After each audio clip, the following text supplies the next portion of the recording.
This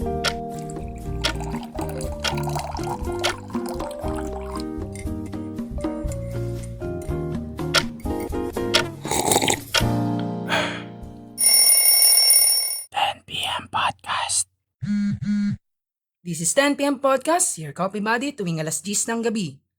What's up guys? My name is CJ Balbalosa. Hey, my name is Gerald Okabigting.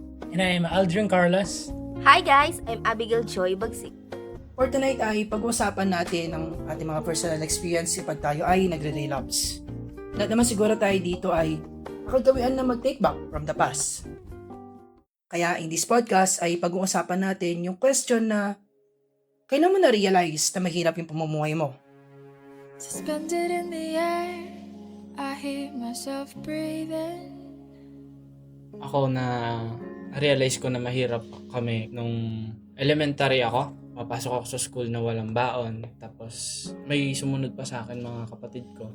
Nakikita ko yung magulang ko na parehas na silang nagtatrabaho araw-araw. Tapos nahihirapan pa rin makapag-provide ng magandang ulam, ganun, mga bigas, mga groceries. Tapos ayun, doon ko na-realize talaga na hindi kaya ng bastang hard work lang.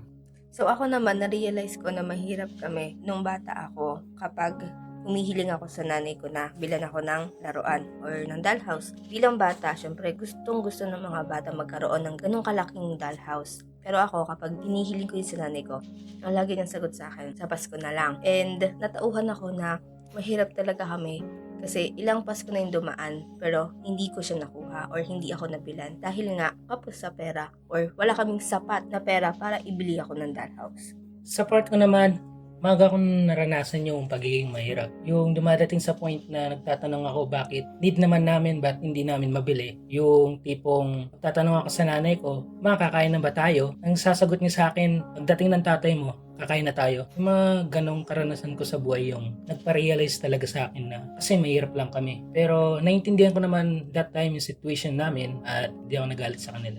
Sa akin naman, well, OFW kasi si father ko. And ever since na umuwi siya, nung bata ako, doon na siguro namin naranasan yung hirap ng buhay. In a way na at a young age hindi naman dapat maranasan, pero nararanasan. And during elementary ako, may pinabaon si father ko sa akin na pansit canton. At some point, doon mo marirealize na, ay, ito lang yung baon ko. So, ayun, doon ko na-realize na mahirap lang kami. So before it's too late. So, sa mga kwento natin, makikita natin na at a young age, namulat tayo sa mga ganyang sitwasyon o ganyang pangyayari na mahirap maging mahirap, lalo na kapag kapos sa pera. Diba nga, minsan sinasabi sa atin na money can't buy happiness. Kaya okay lang, parang okay lang maging mahirap. Pero the sad truth ay, yes, money can't buy happiness. Pero money is sometimes the way towards happiness. Hindi tayo magiging masaya or hindi natin makukuha yung sayang gusto natin if hindi sapat yung laman ng wallet natin or yung perang hawak natin. Diba, CJ? Tama naman. And kayo guys, at some point, nahil nyo na ba yung inner child nyo? Kasi most of our stories, based siya sa ating mga childhood. Sa akin, I think hindi pa sa ngayon. Pero nilalook forward ko siya sa future. Ako naman, siguro nahil na siya in a way na kapag kumakain ako sa mga fast food, bumibili ako ng mga Happy Meals or mga stuffed toys, nahil ko siya in a way na as I grow up, nare-realize ko na may pera ako, nagagamit ko na siya.